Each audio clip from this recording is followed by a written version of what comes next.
Hello, everybody. Welcome to the WhatCulture Gaming Podcast. I'm your host, Scott Tilford, joined by Josh Brown. Oh, hello, Scott. Oh, hello, and Benjamin Richardson. Hello, good morning. And good afternoon, and good evening, and good night. We have all three of us finished Final Fantasy VII. I'm 100 hours in, finally got the platinum. Kill me. It is worth it, probably. And we're just going to dive into a full-on spoiler cast because many people have asked us to do one. The ending is patently ridiculous. We haven't talked about it that much in real life because we haven't been around each other in real life. So I'm just going to open with that. Full spoilers, obviously, for the game, so be aware.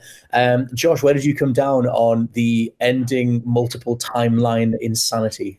My lord, I've been trying to pass this thing out for a week because I kind of feel like Charlie from It's Always Sunny, you know, when he's got the board and connecting the conspiracies and stuff.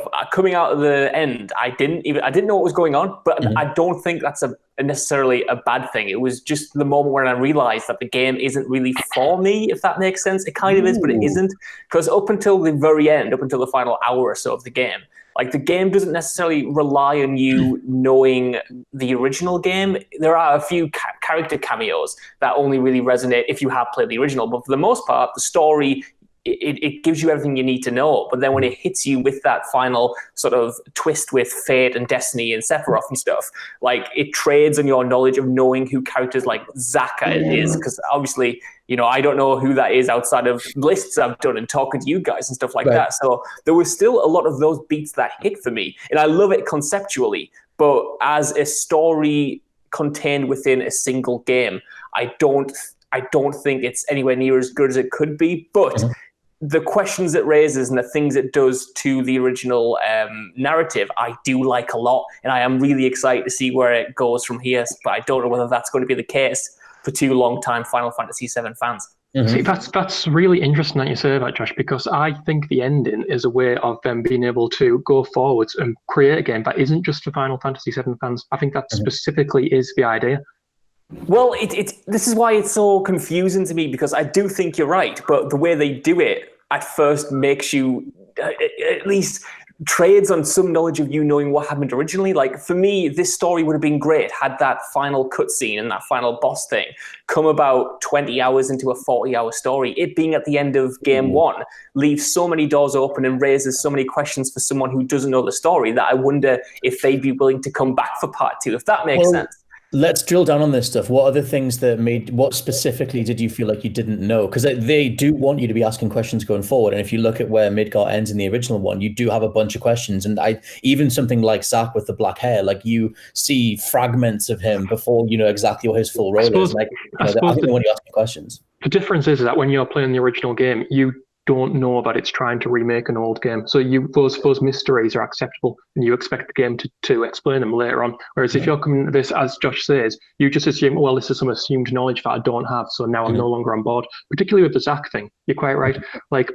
That's teased in the first game long before you actually find out who he is. You read about notes to do with him, you see little sort of flashbacks, Eric mentions him. And that's all. That's it's basically the exact same mystery that Josh is going through now, only he's assuming that he has to know that to understand it. Yeah, because what was the stuff that you even in the moment where you were like, oh god, this is making me feel like I'm missing out on something? What was the stuff that made you feel that? There was quite a lot, because there were a few beats that sort of half hit, kind of tangentially and vaguely knowing what happened in the original, that I wish I could have experienced fully, like the Zack thing. When I saw that he, didn't die, when I saw that Biggs was alive, I think those moments only really are effective if you know what happens to those characters originally. Seeing Biggs, if devoid of context in this in this remake, being alive, it's kind of that's cool, but obviously it only holds real importance of the kind of whole universe ramifications if you know what the original is. And it's not, I want to be clear, I don't have a problem with them leaving mysteries open for the next game. My issue is that this very much feels like part one, because very few character arcs and very few narrative arcs are resolved here. You look at something that's established as a series like the MCU or Lord of the Rings or something, all of those individual entries are part of a larger series, but each individual installment has its own sort of beginning and end. It's still self-contained in a way. It answers enough to make it a satisfying piece of the puzzle. Whereas this, I thought, was the exact opposite. All of the mysteries were tantalizing, don't get me wrong. What happened to all the characters, what the ending means, it's all interesting stuff.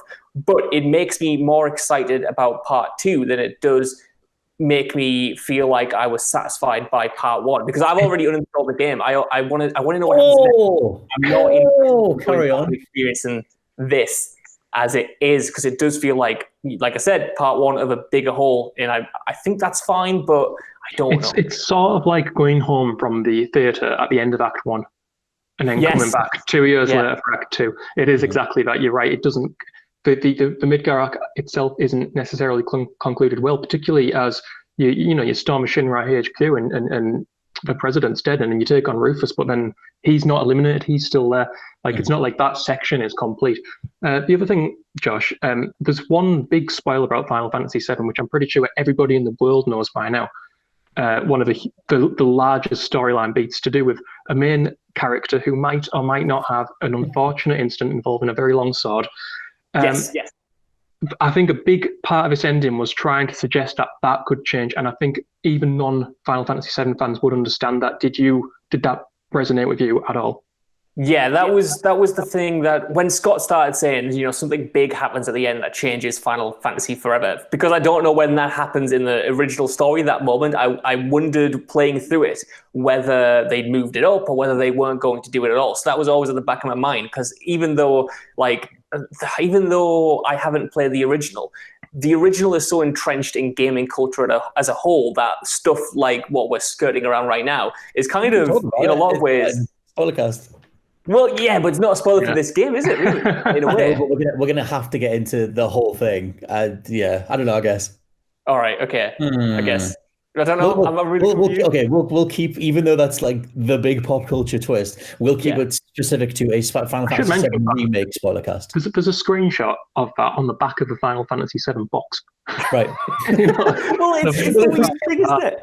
It was in the trailers back in the day. It was like, a love that can never be. And it's like literally shows that scene. So whatever. But yeah, we keep it specific to the Final Fantasy VII Remake. Yes. Yeah. It's an interesting point though, man, because Jim Sterling did a recent video on spoiler culture in general in Final Fantasy VII. And it was really, really spot on, because for as big of a moment in gaming history that is, there are still going to be loads of people playing this game who have no prior knowledge of that. If you were born, if you're a teenager now, you might not know that that's a thing, because for as much as we care about old stuff, a lot of young people don't care about old stuff, and that knowledge as time goes on just kind of it gets sort of weaker and weaker in cultural circles though. Wouldn't you say the cultural impact of this particular moment, isn't it like the equivalent of saying Mufasa dies or Juliet drinks the poison? It's like a thing that you have to know, surely. Yeah, well, that's the thing. You'd assume, Ben, but it's like no one's going into Romeo and Juliet expecting, maybe we'll make it. It's a tragedy. People know that. Hey, if Tetsuya Nomura was directing it, it would be a series of flashbacks and flash forwards. We spoke about because they very much set up this idea of multiple timelines, and you fight Whisper Harbinger and Viridi, Rubrum, and Krakeo, the three little mini demon things. If you scan them with assess materia, it says that they are entities born from a different timeline, from a different destiny. And they come about when someone messes with time. That someone is obviously Sephiroth. Yes. Do you think this timeline bending is going to continue, or did you think this was a way of just getting that out of the way now? I think I don't know. I think they needed a way to try and have that cake and eat it. They needed some way to separate the remake from the original, and I honestly love what they've done. I love that they find a way to set the remake off in its own direction, and it for me it freed up a lot of the stuff that I really didn't like going through it the first time. In terms of assuming that this remake was replacing the original, by separating it off and fracturing reality and time, it allows the original to just stay as this great, totemic, amazing thing, and now we can go forward with crazy timey-wimey whatever the hell we want it to be in the remake, and I like that they're separate. So I think that this is their bridge point, and I assume they won't do more, but it does directly factor into the stuff with with multiple characters and the little teasers that they have, the flash forwards and stuff, because I think they're literally saying, look, all of this is now on the table, and that unifies returning fans and newcomers, because none of us know what's going to happen. But sorry, Josh, go ahead. I was going to say, I want to ask you guys, because obviously for me, the ending with all of that timey-wimey stuff and, defying destiny, that felt very disconnected from the Shinra plot. So I wonder whether, because that doesn't really, to my knowledge anyway, that doesn't really interact much with what Shinra's doing and what the eco-terrorists were doing and stuff, whether that plot from the original Final Fantasy is still going to go ahead, warped by the changes that are made, but that allows them to redo the general through line of the original game while adding way more diversions and alterations and subversions on top of that.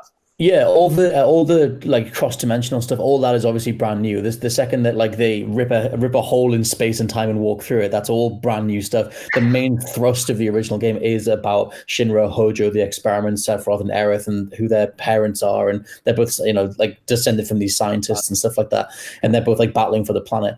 And it's like, I still think they'll go forward with that. But if you believe the theories, which I do, check the Remake Explained video. Sephiroth and Aerith are the only two characters that have full knowledge of what's went before. Like, Remake is pretty much a sequel. And I think they, like, going forward, they'll be the ones trying to alter Destiny's course. But I don't know, like, if you're Tetsuya Nomura and the creative team, how much do you deviate from what is supposed to be the Final Fantasy VII Remake? Or was this one just called Final Fantasy VII Remake because it's the only one that's going to be close to those story events, and next one it'll be Final Fantasy VII Remake : whatever the hell we could think of. I guess, like, Benji, what do you think as a returning, like a veteran fan? Do you think they should try and stick to the main beats, or should they do something else? Well, I think they should. It's basically because that's what people want to play, and the whole point here is that, as you said, they're trying to have the cake and eat it too. So if they want to retain the fandom, as having just told them that we're all wrong and they should shut up and stop asking for things to service them. Just to very quickly clarify, that's not something they said in real life. That's an interpretation of the ending. Yes. Well, I mean, like I said to you, the phantoms are we're very close to fandom, and you kill them and tell them to go away. I don't think it's a coincidence, but just on this ending, I'll say I thought it was very interesting, and I didn't dislike it in any way. It didn't anger me. I don't care. I'm beyond the point of caring about something like this. All your texts from when you were fighting that final boss. I was angry at dying, but I wasn't angry at what happened, because I think it's interesting. I think it's a chance to see these characters reinterpreted in a new way, some new scenarios. Oh, I'm excited to find out what happens next. I think it's less genius and more disingenuous. Like I said, they've sold the game on the basis of being a remake and then delivered something slightly different. And I also felt that, like, the very last chapter, as soon as you go through the portal on the bridge, it did feel as though a page out of Kingdom Hearts 3, the script had accidentally been shuffled into Final Fantasy VII Remake. It was like, it was completely discordant with everything that had came before and the bits that had came slightly afterwards. And it was almost just a way of them effectively saying, right, well, a contrivance to say, right, okay, let's get this thing out of the way done now so we can have a blank slate going forward, but I don't think it was necessary to create a tabula rasa in such a way. They could have just changed it without excusing it and said, well, just accept it's different. If you enjoy it, fair enough. Instead, they've made this really divisive finish. But I think it's going to put quite a lot of people off, because they're going to go into the second game thinking, well, it might be absolutely nothing to do with what I want. The thing that makes me, actually, I was going to ask you, Josh, when did you realize or get the feeling that they were straying from the canon? Like, obviously you hadn't played the original, so when did it set in that they were deviating so much? Is it just because it was so tonally jarring going through time and space? Yeah, I mean, that was like the big sort of clue that everything had just gone completely wacky, and this probably wasn't in the original. But also, like, kind of, I do think it was well teased throughout with the introduction of, like, the phantoms and stuff, because I didn't know if they were in the original or if they weren't. And I always thought every time they appeared, it resulted in some really cool, interesting moments that I didn't kind of expect. And I love just in general narratives that sort of clash against kind of Destiny and pre-Destination and stuff like that, where you have a kind of set fate and then the characters kind of destroy that or go off path, and then something's kind of new and exciting and fresh. There was a bit of misdirection there as well, because I think the Phantoms, they tried to conflate them with the chaps in the robes. In it. Yes, the Whispers, sorry. But do you think they tried to conflate those with the I can't really say, but the Sephiroth men in the robes tried to make you feel like they were one and the same thing? For me personally, at first I thought, well, they've just reinterpreted those characters and it's not going to mean anything. But then I think at one point, I can't remember what it was, I think it's when Cloud first had his flashback of Twigs, I can see what's going to happen here, and it turned out that was the case, and I didn't mind. Oh, dude, I had no idea what was going on with those men in robes. I have absolutely no idea Actually, I was going to say, any of the Sephiroth stuff. It's genuinely. Right now, we'll talk about Sephiroth in a bit, but right now, what do you think those dudes with the numbers on their arms are? I don't know. That's good. Because I think... It's got to be a link with, like, the experiments that Shinra have been doing, like, underground and stuff. Yes? No. Maybe? No. All the soldiers, because I don't know, I'm just shouting things out. It's a question, by the way, just as a tangent. Now, do you remember we had to all go through that 5-hour-long dungeon that Hojo's drum back just made us all want to kill ourselves? Yeah. So they have this huge facility in Shinra HQ. It's just about 900 floors full of enemies and testing apparatus and laboratories and things like that. So why do they also have an underground lab in the Swans? No, they do. They flesh that out in terms of that they're experimenting with different things that come from different parts of Midgar. So I guess because of based on where they're located, got a pretty well-established transportation network. I'm sure we could get some. Look, you can't transport a behemoth on the back of a train. One of the things I was going to pivot into is like Sephiroth. I guess just in general, like Josh, what are your thoughts on Sephiroth? Because I was trying to, when I was going through it first time, when I'm being critical about it, I really don't like the way they handled Sephiroth in this at all, and I think they lose a lot of his most iconic scenes, or they redo them in a much worse way. I just want to see what you think of Sephiroth being that, like, he has this assumption of, they even said before release, like, everybody knows about Cloud and Sephiroth, so we're just going to lead with him. He's not going to be a mystery. We're not going to build up to him. Whereas in the original game, he's not even in Midgar, and the only thing you see is his sword sticking out the back of the Shinra president, which I always thought was a better way to do it. But what was your thoughts on Sephiroth? I feel very weird about this because, for the most of the game, I thought he was done really well, and then I logged online and realized that everyone thought I was wrong about that take, because when he first turns up and he's kind of mysterious and he's haunting Cloud and there's a weird connection between the two, it is in part thanks to the great soundtrack, because every time he appeared, I felt like he was properly intimidating and imposing and felt grand and threatening and big and evil, and I wanted to know how he filtered into the plot. I didn't think we would see him in the flesh in this part of the game. But then when he turns up towards the end, all of that for me was kind of undone, because I didn't understand who he was or his role in the narrative. And then when he turns up at the end, it becomes like an active agent in it, and he is killing, like the president and stuff, and he's ripping a hole in time and space. That felt to me so disconnected from the main thrust of the narrative that came before, that while it was cool to look at and it still did feel grand, I was so deeply confused about why this happened when it happened and how it happened when it happened. I don't think we actually did see Sephiroth. I don't think that was a physical manifestation of him at the end. I think it was just for Deus Ex Machina, literally a god from above just parachuting in, basically for the sake of playing One-Winged Angel. But also, they have that scene where they, when he's climbing on the top of the big tower on top of Shinra HQ, and then Cloud looks again, and it's actually the clone guy. Yeah. And you have the pointless shoehorn battle with Sephiroth. Does he just run off like a fanny? Is that what's happened there? Well, they go to the edge of creation after he gets defeated. I just got the impression it was an interpretation of Sephiroth that you were fighting, not the actual man, that's commensurate with a lot of things that we saw in the original game. Well, I think, for me, if you go along with the whole, there's so much evidence that this is the Sephiroth from the original game and from Advent Children. There's just so much stuff. Like whether you look at the way that Rubrum, Krakeo, and Verity fight, the final forms, the way that they fight lines up with the animations that the Kadaj and the other kids have in Advent Children, and the idea that Harbinger is actually Sephiroth, yada yada, whatever. If you go with that stuff, then it means that his willpower is the thing keeping him alive, which is what was in the supplementary materials for Advent Children. It also means lots of people have to watch Advent Children. Well, maybe that's got all this all along, is to bolster the sales of Advent Children. Eventually we'll get a Spirits Within sequel. We'll have to go back to that.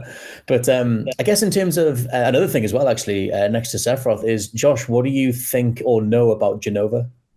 I don't know anything. Because I thought they did a really bad job of. You don't get Jenova details until again after Midgar. It's part of the Sephiroth reveal. So I guess they want you to ask questions. It kind of mimics that. Quite a lot of those details are hidden in side quests as well. They're not up front.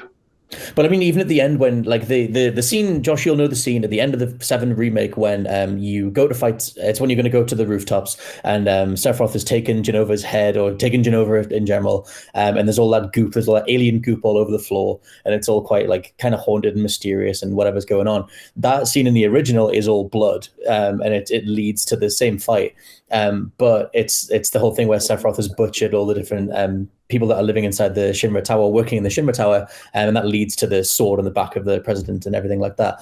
So they try and have that same scene, but I don't know. For me, in the remake, I don't think that they do enough to tease what Jenova actually is. I don't even think they include it in the flashback bit when you get to see that augmented reality presentation where you see all about the history of the planet. Like, as far as I know, Jenova's not in the remake hardly at all, apart from like 2 I'm not scenes. gonna lie, I'm completely lost at the moment, to be honest. I don't know what any of this stuff is. Literally, Josh, the only clue you would have, having played that game, I'm not going to reveal it, obviously, but the only clue that you could know what Jenova is if you have a strong Roman Catholic or Hebrew background and you can take any interpretation of them, because there's absolutely nothing else there to guess what Jenova actually is. Which I suppose it shouldn't be, but then you need to question why on earth am I fighting this as a boss? Well, and especially when you spend so much time in that final drum area as well, like, which is at the center of it is Jenova, but then you never find out. Just remind me, does Sephiroth refer to Jenova as his mother at all? As he pre in the original at this stage? I don't think so. I think they're keeping that for the flashback scene. Yeah. So I think the first time you fought Jenova in the original was on a boat, wasn't it? When you go to the Costa del Sol, I think. Yeah. I think so. I think no. You fight the at the very top of Shinra Tower. That whole thing where you fight like a part of it there. That's right. Yeah, there's like more for them to tease. But yeah, I mean, this kind of answers the question as to like, it's weird because Josh, you find it satisfying that you don't know, or does it just seem like they just undercooked it? Oh, it's infuriating, like how much is left open or assumes your knowledge. Like it's totally fine. I can totally accept that this might not be, for me, that's okay. But the assumption of knowledge there, it's in part kind of a little bit insulting, just because I feel like, I feel like they can't tell a story, if that makes sense. I can't get away with this feeling like just part of a whole, and it was a really enjoyable part of a whole, but narratively, man, like I just don't think the arcs are there, and that's why I've uninstalled it, because I can't see myself going back to play it in its entirety, because those threads aren't wrapped up satisfying. No, totally. The thing that I think they've gone for is if you literally took the original game's Midgar and where the story is at that point and just cleaved it and said, well, how much do you know at this point? How many things are we teasing? You get exactly that amount. In terms of like Sephiroth is suddenly an entity at the very end of Midgar. Jenova is suddenly a thing. What the hell's going on? And that's why they left the remake. But obviously, like you said, it doesn't feel satisfying. But I think that.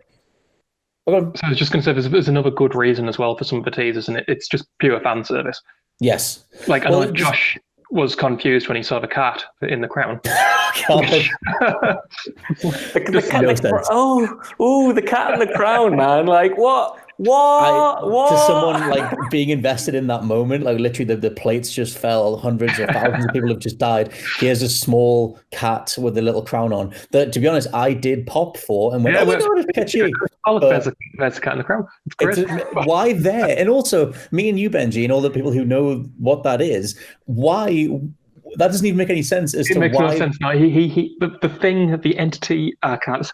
Whatever's behind it could have a better way of knowing what's happened. Yes, and in that, let's just say, wouldn't be reacting in that way. Let's say, and so yeah, that stuff is kind of ridiculous. In the arts to react in that way.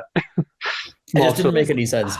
I had a lesser problem with Red 13 in a similar way, where I knew he was an iconic character because everyone's like, oh, he's so good. But to me, he was just like quite an interesting dog, and that's fine. Like, he was cool in combat. I know, but this game gave me no reason to properly care about him other than that he's an experiment and he's called Red 13 and he looks really cool. Again, it was the feeling like I was missing out on something, and I know how much you love him and you talked about him before launch. I knew he was coming at some point. I knew he wasn't going to be playable, but it was just that feeling of trying to disconnect what I kind of know, the fragments of knowledge I have from just working in this industry and being friends with you two, like clashing up against the fact that, or what the game gives me, and clashing up against the few tidbits and the few pieces of information that are actually in the story itself, this version.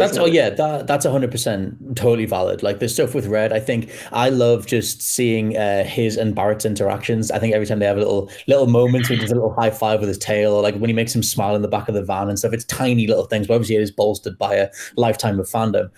Like you said, it's like he is just like this kind of mildly more interesting dog. And then it's like, well, I don't know, like in that scene as well, because you get to hang out with him in Hojo's drum thing. You're just waiting for him to pull levers really slowly, and that whole thing, it's just so crap at it as well. He's so crap, so slow, and you can throw him over even if there's not a lever. Then you have to wait for him to go, oh no, there's no lever. And then he comes back and it's like, oh, what a waste of my time in a section that's already wasting your time so much. I know what you mean. It's that whole bit was the bit that I mentioned in the review, is the one time they injected some padding that I fundamentally really didn't like. I just kind of went, oh god, not now. Like, you're literally breaking the pace that you've established. Like, it made no sense at all. And every character is, well, I guess we have to do this side mission thing. I guess we have to do it because Hojo's got us trapped or whatever. And it's like, I guess we have to test all the Shinra machinery. It was just like, what are you doing? That stuff kind of stood out to me. But yeah, I mean, we should talk about Sephiroth and general stuff going forward. But Josh, are you still excited about the sequel? The fact that you deleted it straight away is shocking to me. Yeah, it's like I go back to what I said before, where I'm more excited about what they do next than I necessarily am about this game. Not that I think this game's a whole write-off, because I love especially the characters that were established here. Like, all of them I've managed to fall in love with, even by the end. Even, people like Barrett, who I didn't think I was going to enjoy first. Even Chadley. Why don't you like Chadley? It was Chadley. Exactly. He's the little VR man who gives you a VR headset and he gives you the material. Yeah, is my boy. Chadley kept popping up with new VR missions for me to do, and I thought, you legend. I don't know how you're getting around all of this. He's a magician. I tell you what, as well, you guys will not know the full extent of Mr. Chadley because you'll not finish the VR stuff. And once you've finished all the VR stuff on hard, you get a little reveal about him, and he's not what you think, which is interesting. Cheeky. But another thing, they just leave out the game. Then yeah. Well, it's there if you want to get it. If you don't delete it and ting, but it depends. Is he a heartless? Well, do you guys want to know? I can tell you. Tell me this. Deleted anyway. He's an android at the end of it. He's a combat android developed by Hojo to go out and test various soldiers and stuff. And it does feel like there's quite a lot of stuff from other games in this game that shouldn't be there.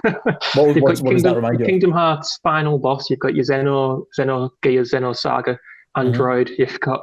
I mean, the dog was in the original one, but there's no explanation for why there's suddenly a talking dog and everyone's fine with that. It's like, oh, you talk. Well, they kind of know that he's an experiment. In terms of influences, the whole game structure is very much Yakuza. Apart from Yakuza's never had that much padding before. It was always fun.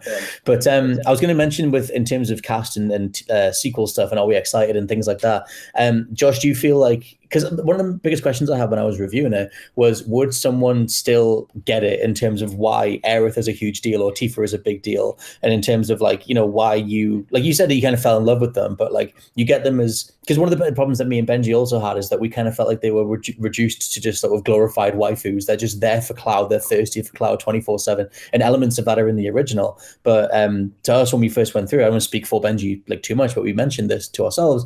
It kind of felt like all these close-ups of their faces, all this twee sort of over-the-top, energetic, charismatic approach to Cloud, and he's just fobbing them off left, right, and center. He kind of comes across like a bit of a closed-off a-hole the first time through to me.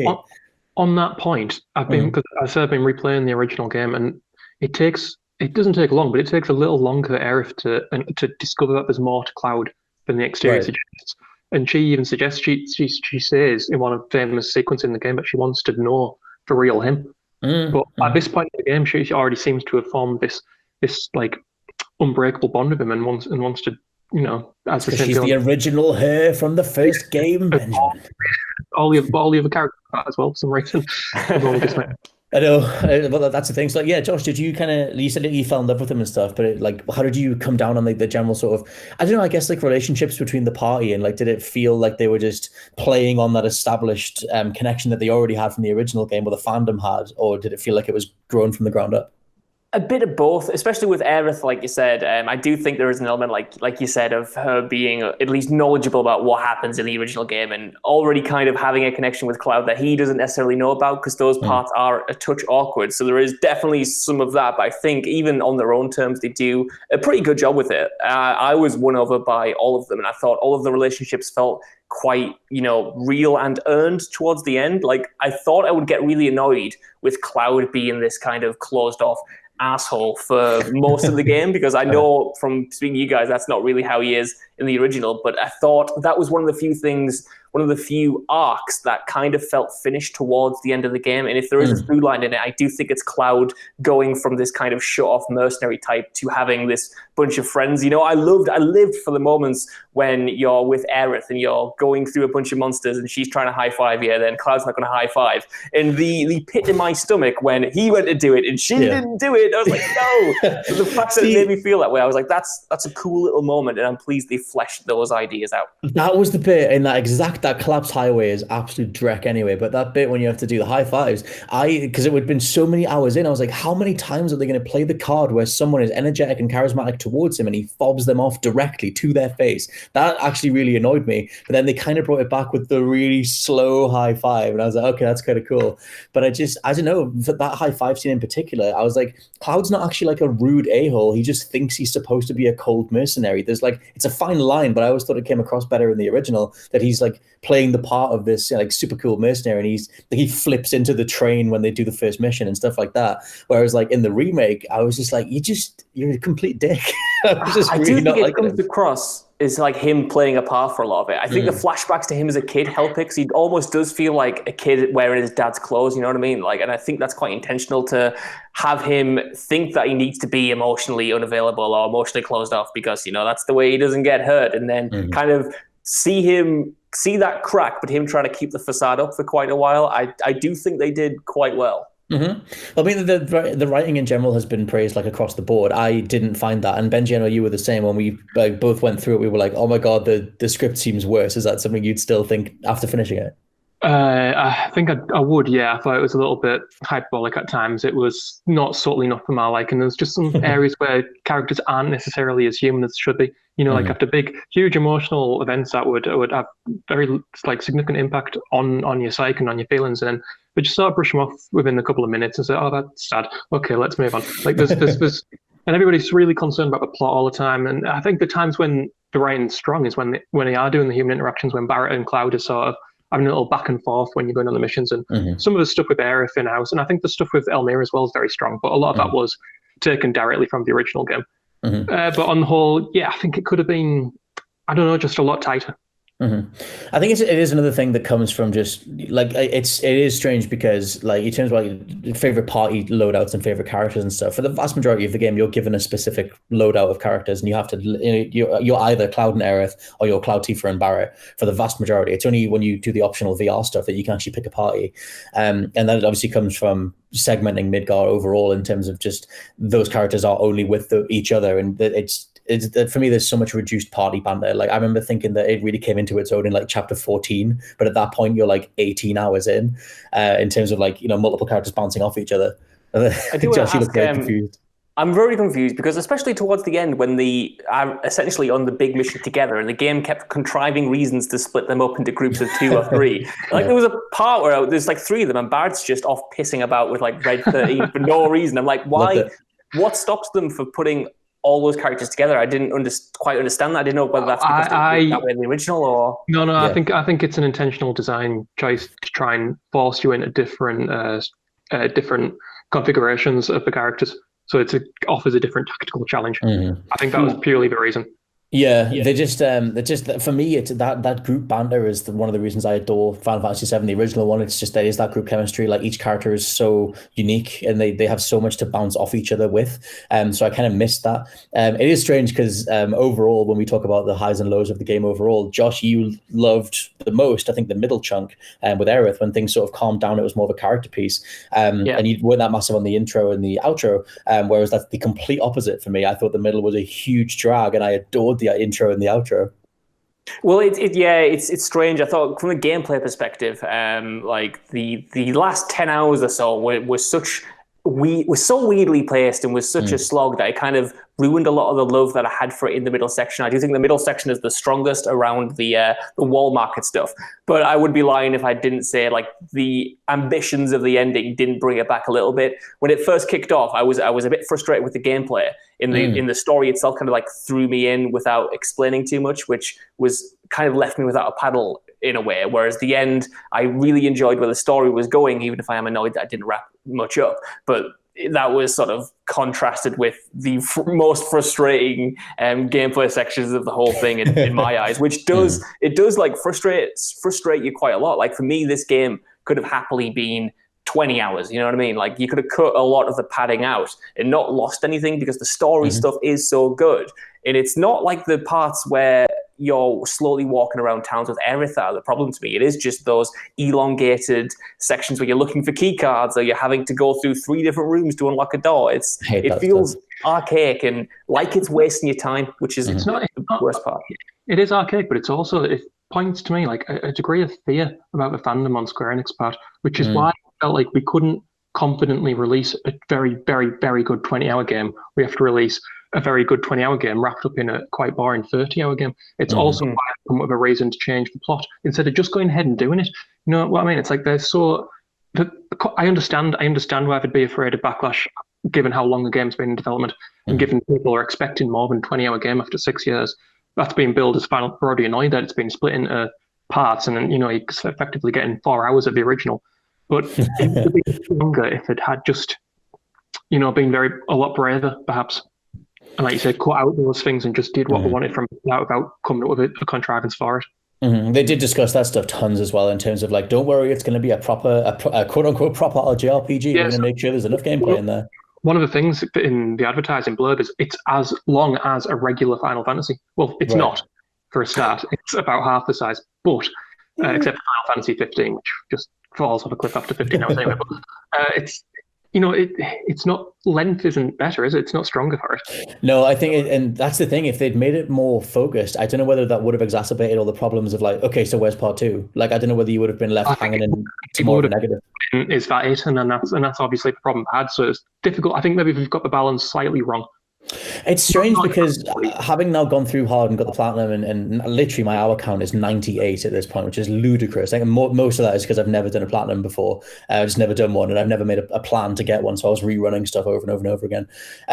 Having now done that though, like obviously I've got my fill of it and I've managed to get that much time out of it. But my initial finish time was 30 hours. I don't know what it was for you guys. That's about 31, yeah. I didn't feel like me. Yeah. Okay, because like for Final Fantasy VII, the original one, I clocked in, I think, well, I don't know how many hours it was the first time, but when I replayed it last year, it was about 35. So it matches up, but it's not the same. If you did everything in Final Fantasy VII in terms of, Master Summon Materia and Knights of the Round and Golden Chocobos and stuff, you'd be nearer like 100 hours for the base game, if it's just seeing all those things once, as opposed to rerunning stuff to make up the runtime, which is like I guess a meaningful difference because that's... It is meaningful as well because... Final Fantasy VII, the original, you finish it after 30 hours, 35 as you say. If you do all the additional stuff, it isn't just replaying the game again, but harder. It is actually another 30 hours of meaningful content to do. Yeah, which I guess might be something that they'll do in the next one. It's just like you said, it's maybe the point, like the result of like slightly troubled development or like mixed expectations, or even things like Tetsuya Nomura not realizing he's the director until he sees the trailer for it in his own office. Just stuff like that point to them sort of stitching the parachute as they on the way down kind of thing. But yeah, we might as well end on some quick sequel stuff. What do you guys want to see from the next one? Is it story-based stuff? Is it gameplay-based stuff? What do you want to see? Josh mentioned that about he's frustrated with Red 13 not being explored in any particular detail. Now, you and I know what's going to happen with him and some of the beats of the story. And having replayed it again recently, some of it's quite naff. What? Just his granddad is inexplicable. His father, there's a very, very, very melodramatic sequence involving that. So I think we've got a chance now to get rid of some of that awful stuff. Man, you said this before we started recording that you're going back through it at the minute and you're not loving it as much. I went through it last year and it completely held up. I still adore it. That whole thing at Cosmo Canyon with Red is one of my favorite parts in the whole game. The dungeon that precedes it, I have to say, is very uninspiring. So I always thought it was really hard back in the day, but then I kind of breezed it. The other, there's one character. I mean, it's 3 main characters Josh hasn't even met yet. There's one who is going to get a complete overhaul, I can guarantee. Which who? Sid. Oh, yeah, they need to fix his dialogue considerably. Yeah, he's problematic, let's say. Just a full-on abuser, to be honest. It's not very good. I also think, I don't think it's going to be linear. I think it's going to be sort of vignettes that you can visit in any order. I think they'll do a World of Final Fantasy or Kingdom Hearts 3 style overworld where you've got small animated versions of cities and you're flying to them and then do the world map that way. I think it's the only way you can really do an entire world map. Because if you think about what immediately follows when you leave Midgar, it's the sense of being out in the world on your own and going to discover as you're chasing Sephiroth. Well, Sephiroth's already been up front. You've beat him now. They can't do the beat with the Midgar Zolom because that's meaningless. The whole Mithril mines will be meaningless. Yeah, even I guess Janon is a huge set piece, so that'll be the first part I call, I would imagine. Immediately out the game. I honestly think they'll open it in flashback. I think you'll get the Cloud Sephiroth flashback because everyone, like the likes of Josh, are like, "Who the hell is this guy? What the hell's going on?" I think you answer that immediately by doing the flashback. The whole thing in Calm, do you think that'll be? Yeah, I think you do that, and then you come out of that flashback, and the whole team's just resting in Calm, and then say, "Okay, we need to crack on." I mentioned earlier how this feels like a mishmash of different games. Did you always think Calm felt like it was just took out of a completely different JRPG and just slapped? Oh well, yeah, but that's because it's such a contrast to Midgar. Like you've got this little homely town. But it's only about 50 yards away from Midgar. So and I don't know. I like that it does feel literally it is its name, and after you've just finished Midgar, it's the best place to just chill for a bit and actually relax.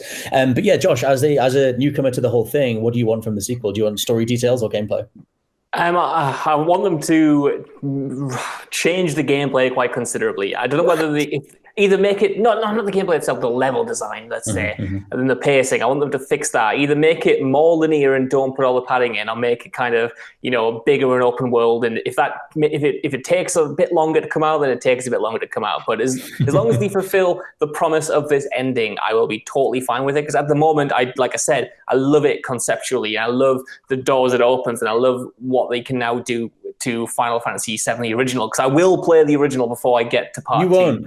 I will. It's made me interested in it. And going forward, I want to know what they change more in depth. But if they don't deliver any kind of satisfying conclusions to any of the threads that they brought up here, and they are still stringing us along a little bit, I will be disappointed if the grandiosity of the finale suddenly gets very small and meaningless. I think that based on that idea of replaying the original after you've played the remake or beforehand or whatever, just because of how crazy this thing's new ending is, it still resets everybody and makes everybody not know what's coming next, which I still think is the best card it plays. What absolutely wouldn't have been the case had they just went with a 1-for-1 remake is it's no longer a spoiler to play the original. Now what you're doing is you're trying to draw the comparisons and see where things are deviated, and that's really interesting. Just do you think maybe that they shot the wad a little bit early on some things in this first part? Like by the end, you had the most powerful magic spells.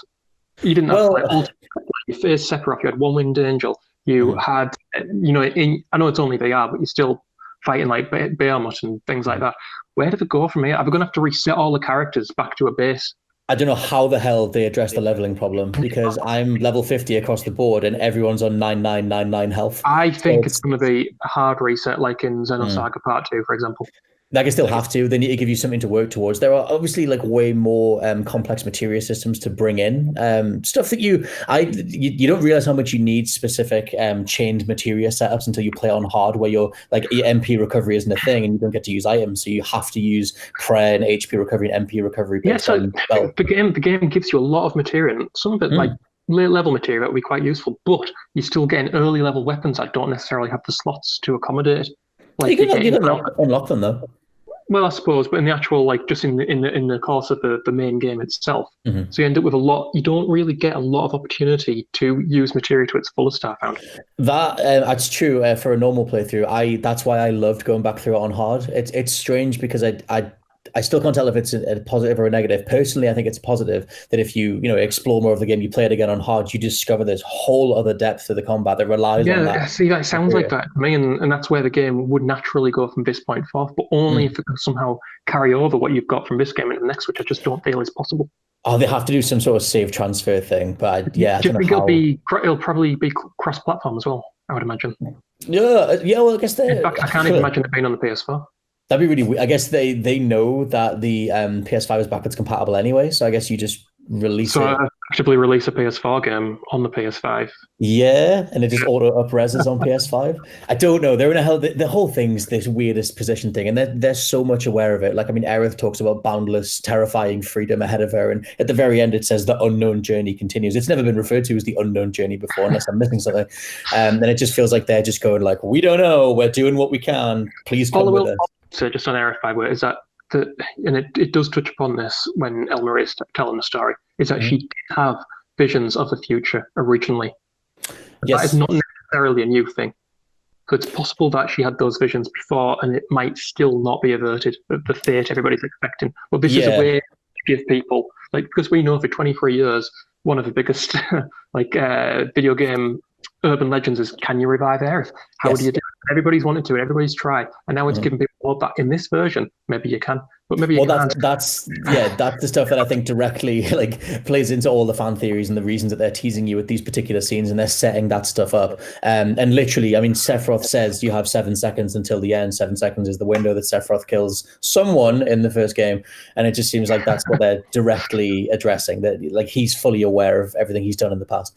But yeah, you can let us know what you think down in the comments below for the video version. Come find us on Twitter to leave questions on the hashtag WCGP, and we can carry forward with this conversation. We might do a follow-up. We might do more predictions and bits and bobs, because clearly there's an absolute ton to talk about. But for now, this has been the WhatCulture Gaming Podcast. I've been your host, Scott Tilford, joined by Josh Brown.